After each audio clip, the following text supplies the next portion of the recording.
Lo que yo les quiero presentar, y igual que todo el mundo, brevemente, va a ser lo que, en mi opinión, yo he aprendido de los estudiantes y no puedo hacer remembranza.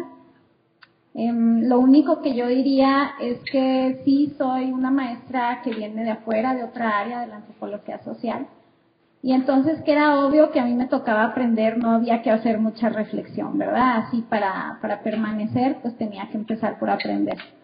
Entonces, a través de estos 8 años, ¿no? De ver sobre todo los proyectos de titulación, se llegó a una conclusión y era que antes teníamos seminarios, puros seminarios.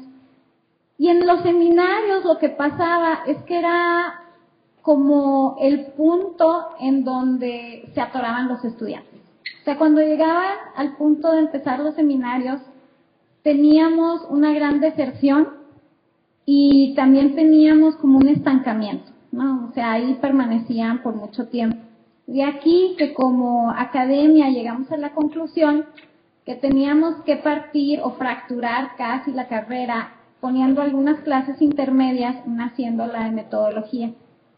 Igual que toda esta historia que han visto es una experimentación, es seguir intentando, ¿no? Aprender de los errores, tomar los errores como en sí, como prácticas de investigación, etcétera. Y bueno, entonces de aquí surge este cambio, pero también surge del momento de vida de todos los profesores y las profesoras de ese momento, que ven en sí mismo esa necesidad de seguirse profesionalizando, ¿sí? Y entonces adquiere la carrera como esta aura o esta corriente en investigación, porque el mismo ejemplo de los profesores lo indicaba al irse a estudiar, ¿verdad? O sea, al decir necesitamos profundizar de manera académica, de manera institucional, por más que ya vieron todos los conflictos que eso implica, pero la misma postura del grupo de profesores indicaba que teníamos que hacer cambios en este sentido. Si de esa era la manera en que nosotros íbamos a mejorar, pues eso se tendría que ver reflejado en el aula, ¿sí?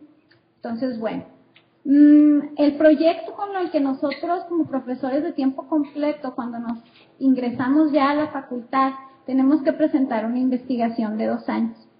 La investigación que yo propuse cuando entré se llama La maestra ignorante. Y entonces, yo me acuerdo cuando lo traté de publicar, que sí se publicó, pero que me decían que le cambiara el título, ¿no? O sea, ¿cómo ibas a admitir tú todas tus deficiencias, ¿no? Y entonces, bueno, por fin se pudo y era una propuesta precisamente en la que, pues tú te das cuenta un poco de lo que no sabes, ¿verdad? No sabrás cómo solucionarlo. Yo no sabía muy bien cómo ser prudente o imprudente, cómo acercarme a la investigación, pero bueno, siempre he creído que la investigación no es disciplina, o sea, no se puede ubicar en una disciplina. La investigación es perseguir las dudas, ¿no? Entonces, pues no tenía que ver mucho con disciplinas y eso era como un buen comienzo. Bueno, yo me centré en esta investigación inicial para entrar aquí a la facultad por medio de observar los procesos de producción de los estudiantes, por medio de los diarios visuales o de las bitácoras, y bueno, que recibí muchas donaciones, ¿verdad? De esos diarios que tengo de hace muchos años. Y bueno, a través de ellos los estudio qué pasó con la obra, qué decisiones se tomaron, cuáles no, etcétera. Pero lo que a mí se me hacía más importante y se me sigue haciendo importante de observar o de observarlos, ¿no? Porque el aula es un espacio privilegiado, es que sí cambia un poco la posición de poder. O sea, cambia la posición porque entonces uno se pone a aprender, ¿verdad? Y eso siempre va a ser padre. Yo también me sumo al título de Tomás del estudiante perpetuo. También quisiera reconocer que el entusiasmo o la permanencia aquí tiene que ver sí con esta idea complicada de libertad, ¿verdad? Que siempre se ve limitada por las libertades de los demás. O sea, la libertad no es un proyecto, sí que va por la libre, sino que se encuentra con otras libertades. Y bueno, que este proyecto yo me acerqué a él por medio de la pintura, ¿no? Entonces yo sí quiero agradecer mucho a los maestros que han sido muy pacientes conmigo y que me dejan andar de metiche en sus clases. que es pues principalmente Fausto y María, que me han acercado poco a poco a esos procesos de producción, que si bien la pintura también es criticada, ¿no? Porque también es como esta práctica bien antigua, o plana, o todos estos sinónimos, sigue vigente, ¿verdad? O sea, sigue permaneciendo. Entonces, pues bueno, yo en lo que me siento atraída en ese tipo de producción es porque son procesos lentos, ¿verdad? O sea, es porque perseguir una duda de manera seria o de manera apasionante siempre se lleva tiempo y no hay prisas. O sea, por más que yo no le tengo miedo a la tecnología, pero tampoco me importa mucho, ¿verdad? O sea, yo voy a ser lenta aunque me pongan internet o lo que sea, o voy a leer el libro por ahí, pero de manera despacito, ¿verdad? O sea, no hay prisas aquí.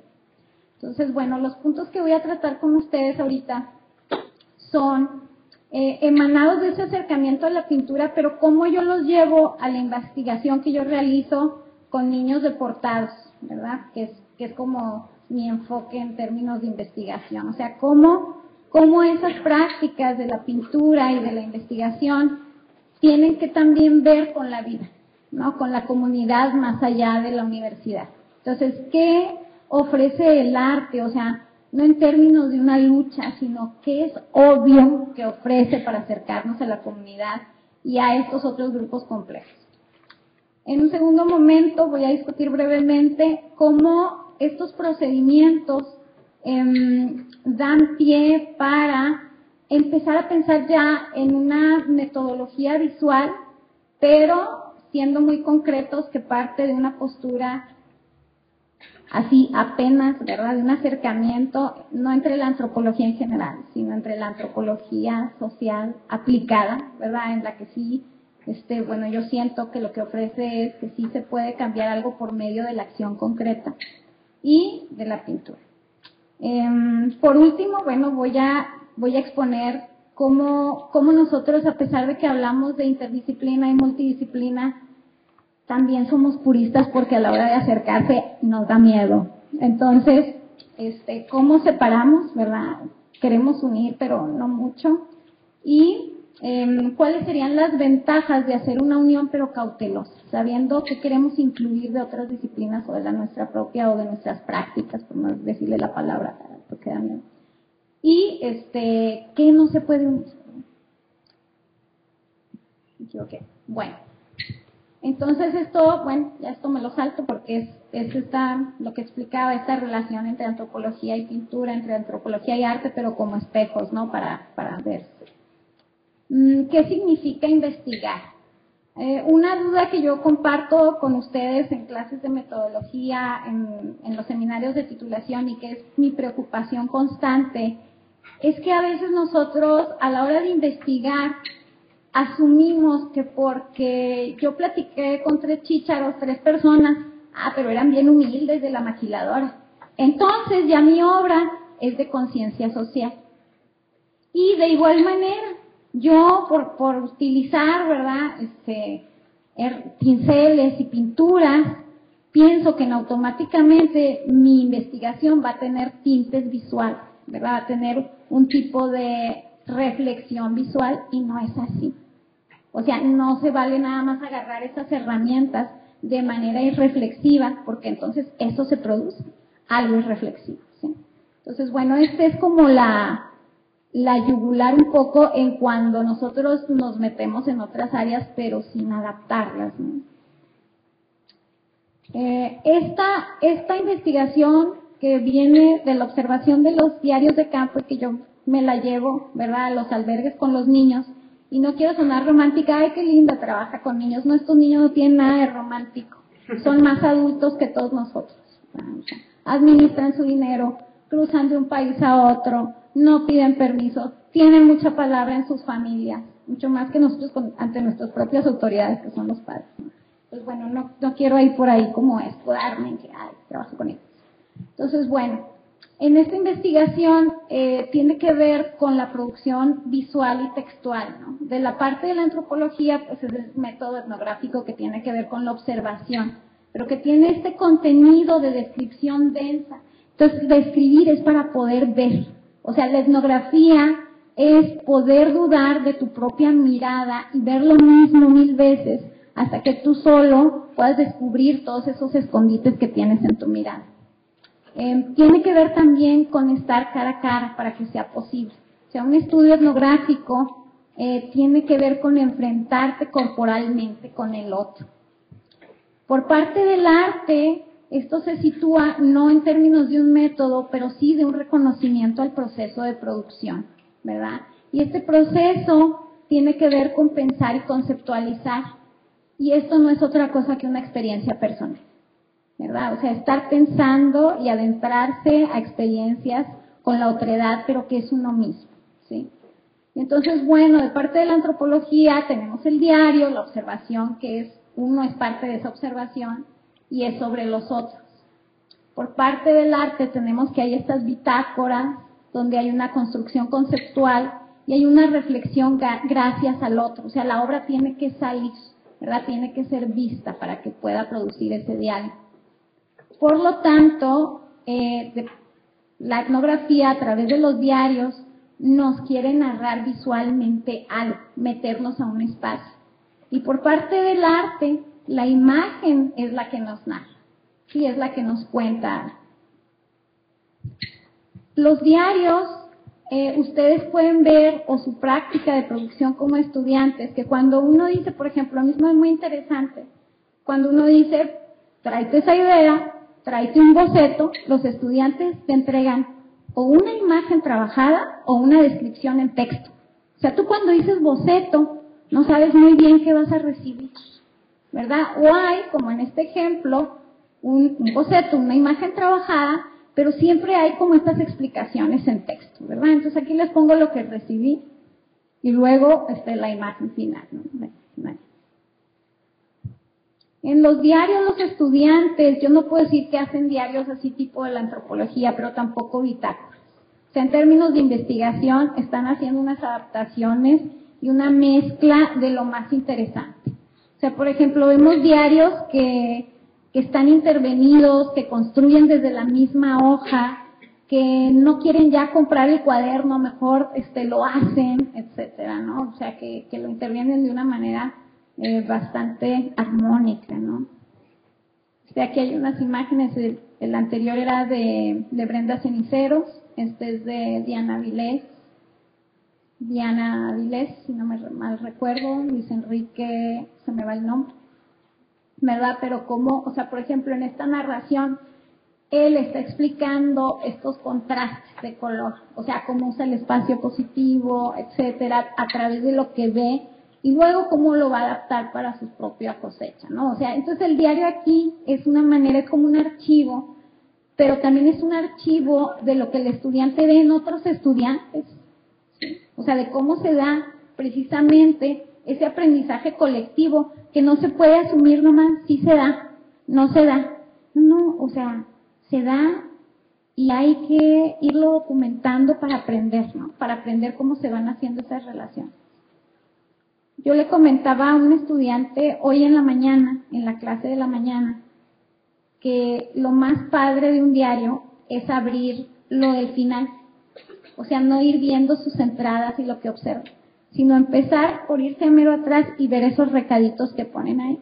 Entonces yo le decía a este estudiante, mira, saca tu diario o tu cuaderno y empieza al revés.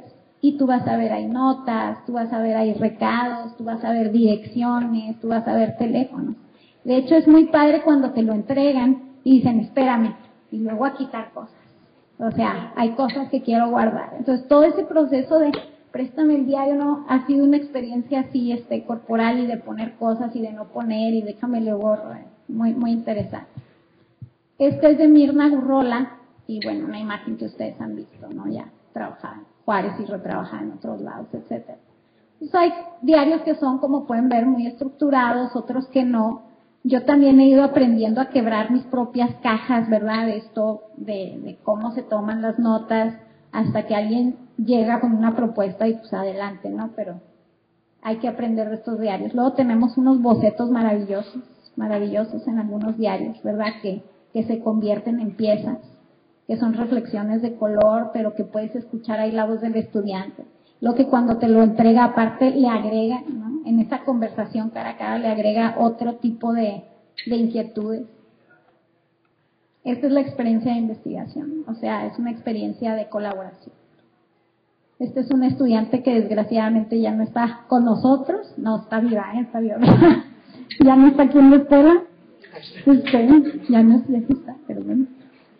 Pero con un trabajo muy padre, también era de las personas que tenían que elaborar desde los materiales de su cuaderno. Llegó un punto en que estos estudiantes nos vendían los cuadernos de los diarios. O sea, elaboraban estos cuadernos y ya los empezaban a comercializar ahí en el salón, ¿no? Imágenes muy típicas, ¿no? Que ven en sus clases, pero que se retoman al paso del tiempo. O sea, en los diarios también podemos ver cómo esa influencia de los demás maestros de otras clases se siguen trayendo, ¿no?, a la investigación. Un comentario de algún maestro, una imagen trabajada, etc. Entonces, bueno, la intención, o sea, concluyo con dos esquemas. La intención es, pues, en términos del arte, producir un espejo donde se ve el artista, pero también donde nosotros nos vemos, ¿sí? Donde ahí se genera esa inquietud. Por parte de la antropología es estar cara a cara, que no es grato. O sea, no es a veces sencillo querer hablar con alguien que no quiere hablar contigo. Entonces el diario también a veces permite eso, ¿no? El acercamiento desde el punto de vista de la etnografía es entender por qué la gente hace lo que hace, no lo que debería, ¿verdad? O sea, es entender por qué se pone el huipil con el rojo a fuerzas en medio en términos de cruz. Y no es, ahí están los jeans y le van a durar más tiempo, ¿verdad? O sea, no es hacer propuestas concretas, es entender su propia lógica, ¿no? De igual manera, el análisis de la bitácora nos produce un entender ese proceso del individuo, pero como parte de esta colectividad. El diario de campo es una experiencia, igual que la bitácora, es una experiencia. La producción es en sí una documentación. Hemos llegado a construir a través del tiempo un poco lo que ya no es bitácora, sino un diario de campo visual, ¿verdad? Donde hay aspectos de composición en el mismo diario, donde las experiencias de investigación están muy presentes desde sus propias dudas de lo íntimo, con toda esa gama, ¿verdad? Todo lo que quiere decir eso.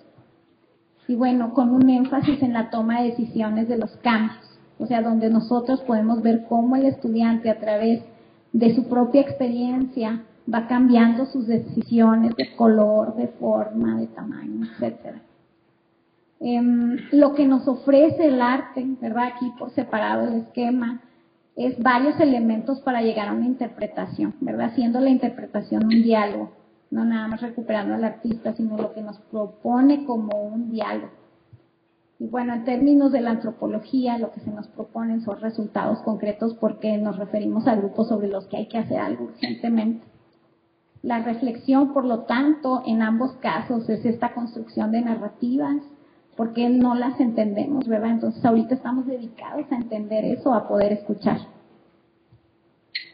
El aporte que yo diría que hace el arte a las ciencias sociales, de la cual yo no me vengo a disculpar de venir de esa área, al contrario, o sea, yo puedo aprender en donde me pongan, creo.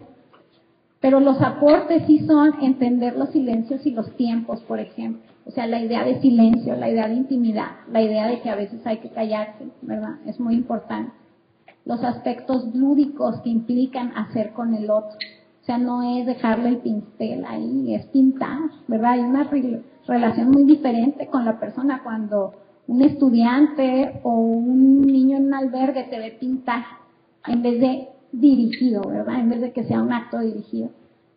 También lo que nos aporta a través de estos aspectos lúdicos es matizar la relación de poder, no es terminar. Definitivamente uno como investigador está posicionado, pero sí se puede matizar. Nos provoca una relación íntima y personal. Yo me acuerdo cuando yo hacía como tipo entrevista que parecía un cuestionario igual al de la migra. ¿Cuántos años tienes? ¿Cuánto le pagaste al pollero? Y no sé qué, con toda la autoridad que yo según esto estaba criticando, ¿verdad? Y a la hora de pintar en igualdad de circunstancias, porque pues yo no me la podía dar de la pintora, ¿verdad? O sea, no me podía yo posicionar por ahí. Cambiaba toda nuestra relación ahí y surgían las narraciones sobre la detención que yo nunca había preguntado, ¿no? Entonces, ese abanico de la subjetividad es el aporte central. La etnografía y el estudio de las imágenes, entonces, forman una potente unión. Nos acercan a situaciones bien complejas, que es como estar uno con otro, ¿verdad? Es convivir, es tener estas amistades momentáneas. Y bueno, por último, es esta reflexión sobre cómo pensamos que observamos, cómo pensamos que vemos.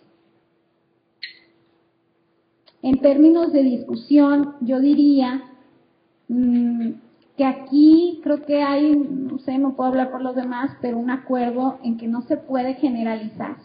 La antropología y el arte nunca han sido sus metas generalizar porque vemos cuestiones muy microscópicas. Pero sí se tiene que enfrentar esta tradición de lo verbal y de lo visual, ¿verdad? Del texto, en una sociedad contemporánea que es visual y es sobre todo muy móvil. ¿Cómo la perseguimos? El arte también discute lo que es altamente especulativo, ¿verdad? No se espera las pruebas, no se espera la documentación, puede especular. O sea, eso es una libertad formidable. Hay nuevas formas también para conocer. Y bueno, no nos apresuramos a estas conclusiones porque no hacemos generalizaciones. O sea, no podemos brincar a concluir algo, ¿verdad?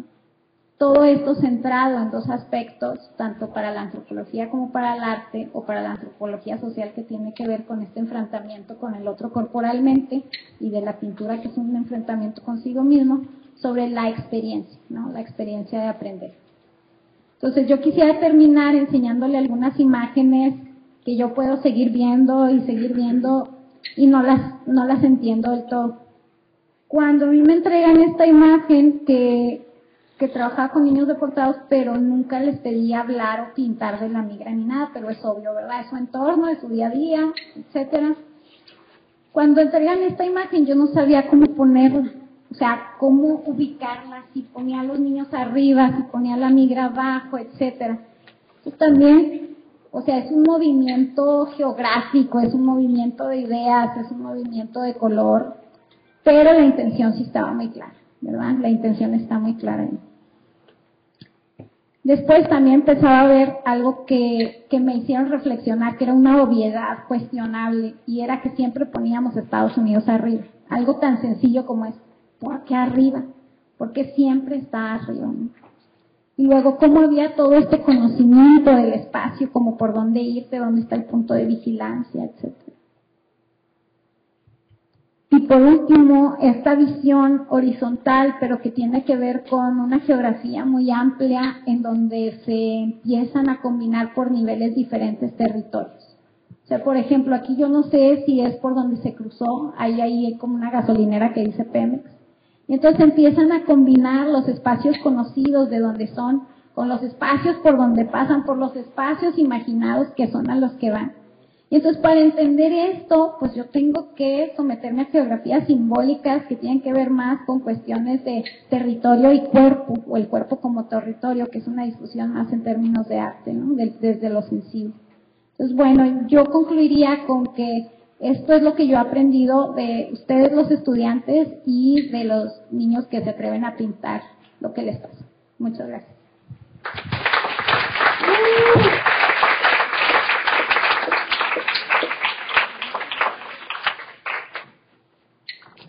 ¿Alguna pregunta o comentario?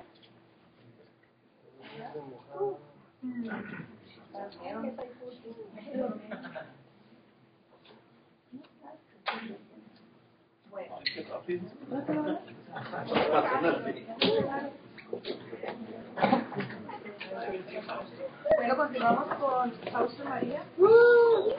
Ya eres padre. La última.